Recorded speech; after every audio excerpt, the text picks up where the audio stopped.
মাগো ছেলে তো ফিরে দিতে পারতাম না, তো আমার ক্ষমতা, আমাদের কারোর ক্ষমতা প্রার্থনা করি তার আত্মা যাতে সদ্গতি পায়, এবং উনি যে ডিমান্ডটা রাখছেন আমাদেরও ডিমান্ড কঠোরতম শাস্তি, এমনকি যদি প্রয়োজন ফাঁসি হোক। যারা এই একটা নিরপরাধ একটা ছেলেরে এই পরিণতিতে ঠেলে দিচ্ছে, ঈশ্বর তারা মাফ করতো না এবং আইন ঠিকও তারা রেহাই পাইব না, আমার দৃঢ় বিশ্বাস। এবং আরো যারা উনি কইল আরো সবাই বোধহয় গ্রেপ্তার হয়েছে না, চিহ্নিত কইরা আমাদেরও দাবি পুলিশ প্রশাসনের কাছে যে তাদেরকে চিহ্নিত করে তাদেরকে গ্রেপ্তার করে কঠোর সাজা আওতার মধ্যে আনে, তাইলে তার আত্মাটা শান্তি পায়।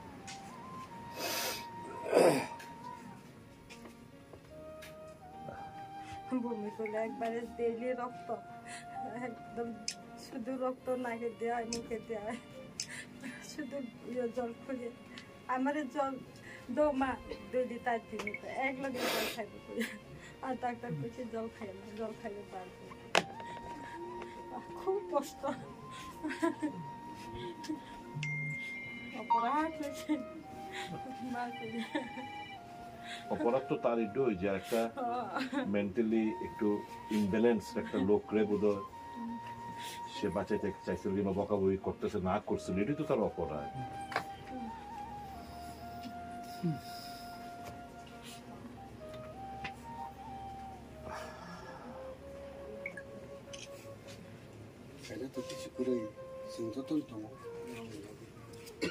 माइसे चाहिँ माया बोनो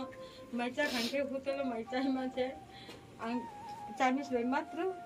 2 वर्ष चामिस भए डाक्टर न सागा सार माइ 4 महिने बिथे चानानी किसा 4 दिन ओ चामिस भए किसा 4 खा अब आसुग्नु बोनो मेजिस्ट्रेट स्टेटमेंट सब सभा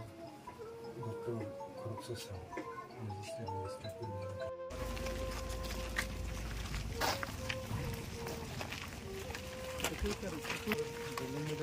मोबाइल देखिए आगे से जाने ना वाला तो किसी मान को बात करना मेरे पर ना अपना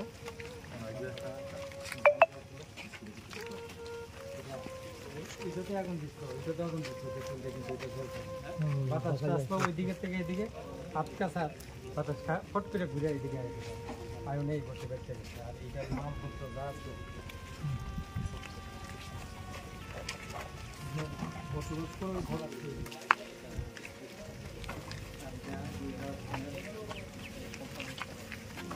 জায়গায় ফিরে দিছে আচ্ছা গাড়ি আগা পরে হইছে তাহলে स्टेना नायो गन्दा सारो फाइगे जेनु फैया काइसा परमेश्वरी आंनि मेलाव घटना नतैगे और उभय सम्प्रदायनि बरक एफेक्ट जों नायो शांति सम्प्रीति जाति उपजाति मिली दंतों तानि बागै इनके जे बरक नक्सक सनाय बो खरकसे कालप्रित नि कोनो जात विचार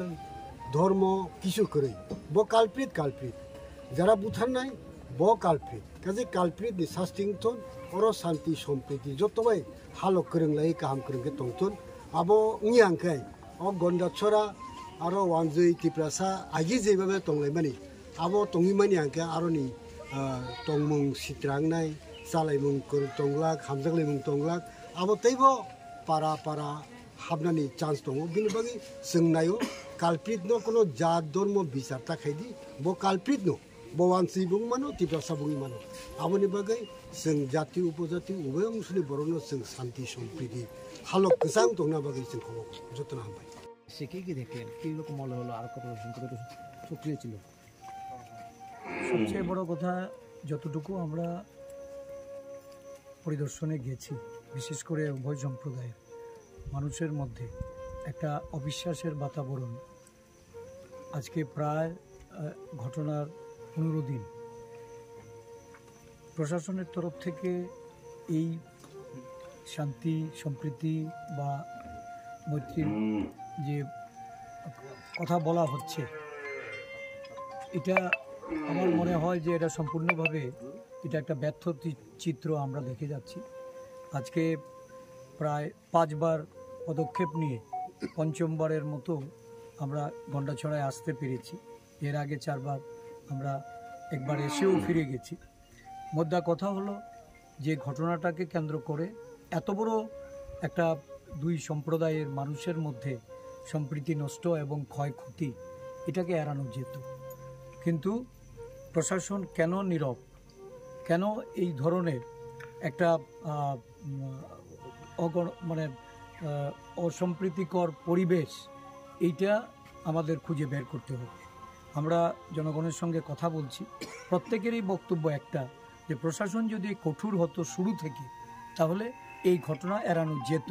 এবং এটা আমরাও খানিকটা প্রত্যক্ষ করে যেটা বুঝছি যে একটা মেলাকে কেন্দ্র করে, কারণ এই মেলা যদি প্রশাসনের অনুমতি নিয়ে মেলা যদি বসে থাকে তাহলে প্রশাসনকে মেলার আভ্যন্তরীণ বিষয়ে আরও বেশি নজরদারি করা উচিত ছিল। মেলার ইনসিডেন্টের পরে এখানে এই ধরনের একটা অবাঞ্ছিত ঘটনা ঘটবে, এটা অ্যাপ্রিহেন্ড করেই পুলিশ প্রশাসনকে সেখানে প্রস্তুতি নেওয়া উচিত ছিল। কিন্তু দেখা গেল প্রতিটা ঘটনাতেই গ্রামবাসীদের বা ক্ষতিগ্রস্ত মানুষের স্টেটমেন্ট যেটা উভয় সম্প্রদায়, যে প্রশাসনিক ব্যর্থতার দায় তাদেরকে সরকারকে বহন করতে হবে। এবং আমি যতটা বুঝেছি যে এই গন্ডাছড়া এলাকা এটা দীর্ঘ সময় থেকে শান্তি সম্প্রীতি মৈত্রী জাতি উপজাতি সব অংশের মানুষের মধ্যে একটা মেলবন্ধন ছিল, এটাকে ছিন্ন করার একটা গভীর ষড়যন্ত্র। এই ষড়যন্ত্রকে কিভাবে রুখা যায়, কিভাবে উভয় সম্প্রদায়ের মানুষকে এক জায়গায় নিয়ে আসা যায়, এই যে অবাঞ্ছিত মৃত্যু, এটাও কাম্য নয়। এই ধরনের একটা মৃত্যুকে কেন্দ্র করে এত বড় একটা হিংস্রতা, এই ধরনের ঘটনা ঘটেছে, গবাদি পশু থেকে শুরু করে যানবাহন মানুষের মালপত্র লুট হওয়া, এটা এই রাজ্য প্রশাসনের চূড়ান্ত ব্যর্থতা। কিন্তু আরও অবাক করার ঘটনা যে এত কিছু ঘটে যাওয়ার পর প্রশাসনের কোনো উচ্চপদস্থ আধিকারিক থেকে শুরু করে রাজ্যের মুখ্যমন্ত্রী, রাজ্যপাল, তারা কীর্তন মেলা অমুক তমুক দিয়ে হাজির হন। কিন্তু মানুষের যখন আর্তের চিৎকার শুরু হয়েছে, মানুষ যন্ত্রণায় কাতর, মানুষের পাশে দাঁড়িয়ে মানুষকে, নিপীড়িত মানুষকে আজকে রিলিফ প্রদান করা দরকার, আমাদেরকে আসতে না দিয়ে তারা নিজেরাও না এসে এটা কি বোঝাতে চাইছে? এইভাবে একটা সরকার চলবে? আমরা এটা সহ্য করব না। আমরা এই নিয়ে প্রশাসনের দরজায় যাব এবং আমরা বাধ্য করব এই গরিব অংশের মানুষের যে ক্ষয়ক্ষতি, এটা নিরূপণ করে এই 25,000 টাকার মানুষের কাছে তুলে দিয়ে যারা ভাবছেন যে দায় সারাভাবে পরিত্রাণ পাবেন, এটা সম্ভব হবে না। আমরা এর থেকে রাজ্য সরকারকে বাধ্য করব এই গন্ডাছড়ায় শান্তি সম্প্রীতি প্রতিষ্ঠা করে মানুষকে তার ঘরে ফিরে যেতে, তার সুরক্ষা প্রদান করতে, তার ন্যায্য আর্থিক যে ক্ষয়ক্ষতি, এটাকে পুনর্বাসনের মাধ্যমে এই ক্ষয়ক্ষতি পূরণ করে।